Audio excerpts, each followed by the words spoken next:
Olá pessoal, sejam bem-vindos ao canal OpenGIS. Meu nome é Ulisses e eu sou o produtor do conteúdo aqui do canal.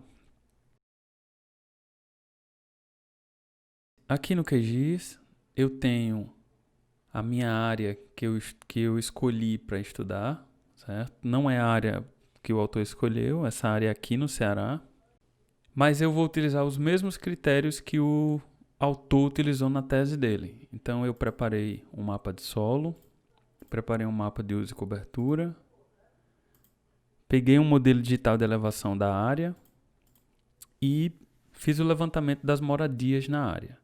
Então, qual é o primeiro passo que a gente vai fazer aqui? É gerar o nosso mapa de declividade. Então, vamos lá. Então, a gente vem aqui em raster, análise, declividade, escolho a minha imagem MDE e vou escolher a geração da declividade expressa em porcentagem, porque eu vou reclassificá-la com base na classificação da Embrapa. Eu executo, eu vou gerar uma imagem temporária, que a imagem que eu quero não vai ser essa, né? Vai ser uma imagem reclassificada. Então, está feito meu mapa de declividade. Agora eu venho em reclassificar.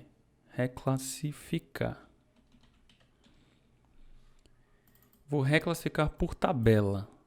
Então, eu escolho a minha imagem de declividade e monto aqui as minhas classes de declividade. Então, de 0 a 3, 1.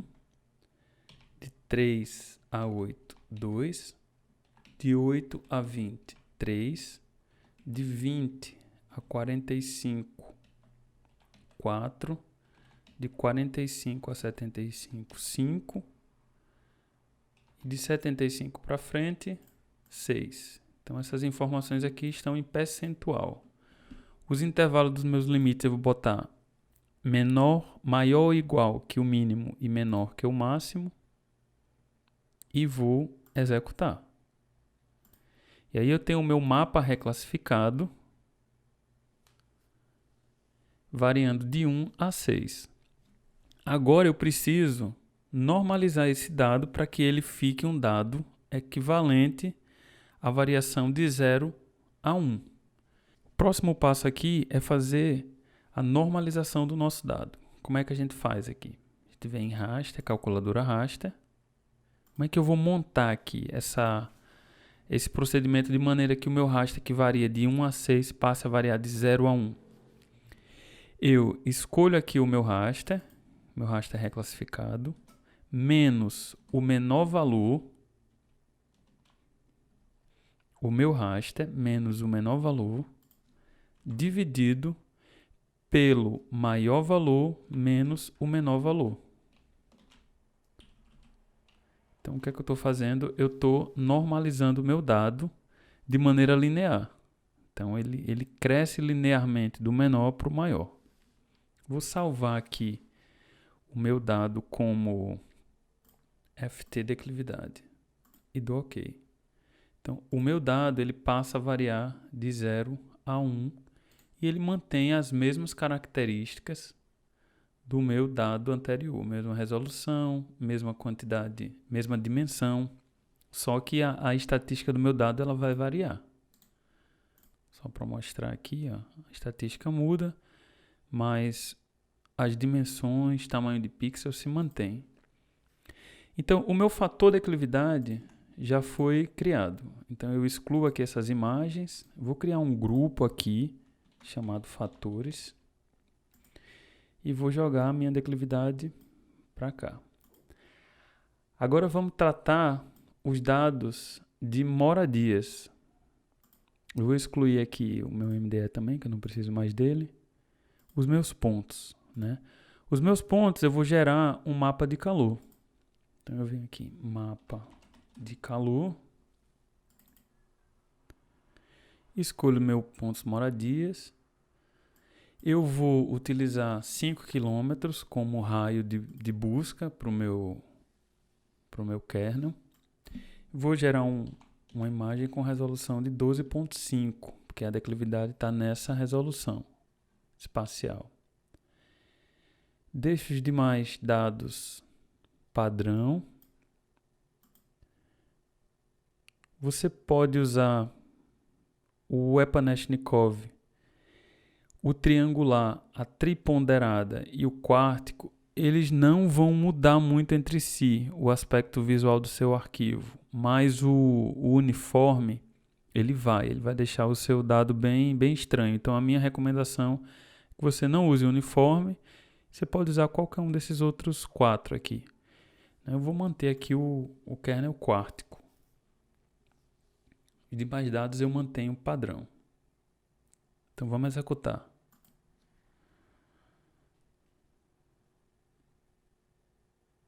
Então, enquanto o algoritmo roda, se inscreve no canal, dá o like no vídeo. Se você ficou com alguma dúvida, escreve aí nos comentários que a gente tenta tirar essas dúvidas. Pronto, nossa imagem foi gerada aqui. Agora vamos aplicar um corte sobre ela. Então eu venho em Raster, Extraction e recortar raster pela camada máscara. Meu raster é o heatmap, minha camada máscara é o distrito polígonos, sistemas de referência são os mesmos. Mantenho a resolução do raster de entrada e executo. Então, o corte foi feito. Você vê que os meus dados variam de 1 a 108. O que é que eu vou fazer nesse caso aqui? Eu vou converter esse dado para inteiro. Escolher aqui a opção int16. Vou deixar os demais padrão. Dou OK. Então, o meu dado agora, ele varia de 0 a 109. Eu vou aplicar transparência aqui, tirar o valor 0. Ele vai variar de 1 a 109. Tá vendo? Em relação ao de baixo, ele só arredondou. E aí eu vou normalizar esse dado, seguindo o mesmo procedimento que eu segui para o fator de declividade. Raster, calculadora raster. Então vai ser o meu dado convertido menos o menor valor, dividido pelo maior valor menos o menor valor. Esse aqui vai ser o meu fator moradia. E salvo. Dou OK. Meu dado passa a variar de 0 a 1, mantendo aqui as mesmas características dos meus outros rasters. Então também posso remover daqui os dados, as imagens geradas. Então eu tenho aqui o meu mapa de calor gerado. Deixa eu aplicar aqui uma simbologia. Vou deixar aqui 5 classes. Então a gente vê aqui as maiores concentrações em vermelho e as menores em azul, né, de moradias. E da mesma maneira a gente consegue ver em declividade. Mas vamos em frente aqui. Segundo o trabalho, a gente já fez a metade do processo de produção do dado dele, né? Então ele usou a função fuzzy para normalizar e variar de 0 a 1. Para os qualitativos, ele trabalhou com a ordem hierárquica arbitrária. O que seria isso? Os profissionais atribuiriam valores arbitrários entre 0 e 1. Então a gente vai seguir esse mesmo procedimento aqui para solos. O meu solo está no arquivo vetorial, então eu acesso aqui a tabela de atributos e vejo vários tipos de solo na minha área. Primeiro procedimento que eu devo fazer, eu vou criar uma coluna e vou colocar como campo, vou colocar risco. Você pode dar o nome que você achar melhor. É uma coluna de número decimal real, vou colocar comprimento 10 e precisão 3 e dou OK. Para água, eu já sei que o autor atribuiu o valor 0, então eu vou atribuir o valor 0 também. Para o solo, argissolo vermelho amarelo, o autor atribuiu o valor 0,67. Então eu venho aqui na calculadora de campo e atualizo esse campo. No risco, eu vou botar o valor 0,67. A classe dilúvio solo crômico foi atribuído o valor, eu vou adicionar aqui o valor 0,43. Então, dilúvio solo crômico, venho aqui novamente, atualizo um campo existente, risco 0,43.